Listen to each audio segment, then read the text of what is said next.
तुम्हाला खोपोलीच्या गगनगिरी महाराजांच्या आश्रमाबद्दल माहिती आहे का? चला तर मग जाणून घेऊया. हाय, मी आशू आणि माझ्यासोबत आहे अंकिता. तिची खूप दिवसापासूनची इच्छा होती आश्रमाला भेट द्यायची. त्यासाठी आम्ही छत्रपती शिवाजी महाराज टर्मिनस येथून 7:30 खोपोली फास्ट ट्रेन पकडली. CSMT ते खोपोली हा प्रवास तब्बल 2.5 तासांचा आहे. ट्रेन सुरू होताच मस्त पाऊस सुरू झाला. क्लायमेट खूप सुंदर होता. गर्दीही तितकीच झाली होती.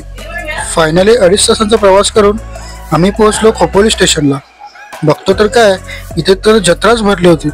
संडे असल्यामुळे खूपच गर्दी झाली होती. ऑटो स्टँडवर गेल्यावर समजलं चालत गेलेलंच बरं. मग आम्ही चालत निघालो. बरीचशी मंडळी आम्ही जातो त्याच ठिकाणी जात होती. मग आम्ही सुद्धा त्यांच्या पाठोपाठ निघालो. इथे तुम्ही पाहू शकता किती मस्त क्लायमेट झालं आहे. वाटेत आम्हाला शंकराचं मंदिर दिसलं. आम्ही लगेच गेलो आणि भगवान शंकराचं दर्शन घेऊन पुढच्या वाटेला निघालो. आम्हाला स्टेशनपासून चालत फक्त 10 मिनिटं लागली. मध्ये जाण्यासाठी मोठी लाईन लागली होती. ही आहे पाताळगंगा नदी. नेहमीप्रमाणे तेवढी भरलेली नव्हती, पण बघताना खूप छान वाटते ही नदी. थोड्या वेळाने आम्ही महाराजांचं दर्शन घेतलं. आधी आम्ही लाईन लावली होती, त्यानंतर लाईन कुठे आणि आम्ही कुठे. मी तुम्हाला हेच सजेस्ट करेन की जर तुम्हाला इथल्या शांततेचा अनुभव घ्यायचा असेल तर सुट्टीच्या दिवशी न येता तुम्ही वर्किंग डेमध्ये या.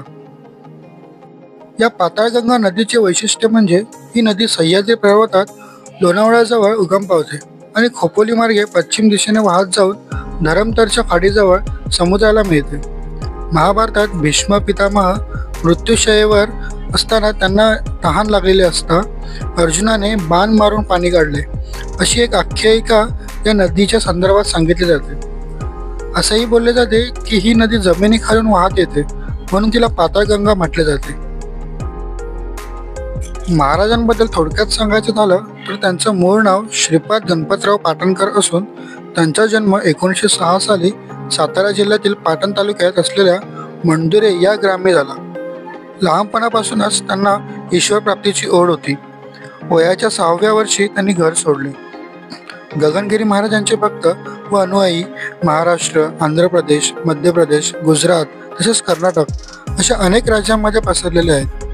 संपूर्ण देशभरात तसेच जगातही ठिकठिकाणी त्यांचे शिष्य व अनुयायी मोठ्या प्रमाणात आहेत. इथे आल्यावर तुम्हाला इथल्या शांततेत तुमच्या जीवनात घडणाऱ्या गडबडीचा आणि थकव्याचा विसर होऊन जातो.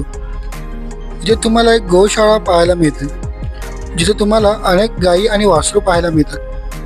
त्यानंतर आम्ही गुफेकडची वाट ठरली. गुफेकडे जाताना तुम्हाला वर चढून जावे लागते. वाटेत एक छोटा वॉटरफॉल दिसला. आम्ही तिथे जाऊन थोडा विरंगुळा केला आणि फोटो काढले. त्यानंतर आम्ही पुढे गेलो आणि गुफेकडे पोहोचलो. गुफेमध्ये महाराज प्रत्यक्ष आपल्या समोर बसले आहेत असं वाटत होतं आणि खूप शांतता होती. गुफेच्या बाहेर इथला नजारा बघण्यालायक होता. इथून खोपोली शहराचे दृश्य पाहण्यास मिळते. त्यानंतर आम्ही पुन्हा परतीच्या वाटेने निघालो. तिथे काही वाहनर पाहायला मिळाले. त्यांची मस्त दावत सुरू होती. बाहेर आल्यावर आम्हाला लागली भूक. इथे तुम्हाला वडापाव, मिसळपाव अशा विविध खाद्यांचे स्टॉल पाहायला मिळतात. आश्रममध्ये महाप्रसाद सुद्धा असतो, पण खूप गर्दी होती म्हणून बाहेर येऊन आम्ही वडापाव घेतला. इथला वडापाव खूपच टेस्टी होता. मस्त पाऊस सुरू होता आणि त्यात गरमागरम वडापाव खाऊन झाल्यावर आम्ही लगेच निघालो. तर भेटूया नेक्स्ट व्हिडिओमध्ये.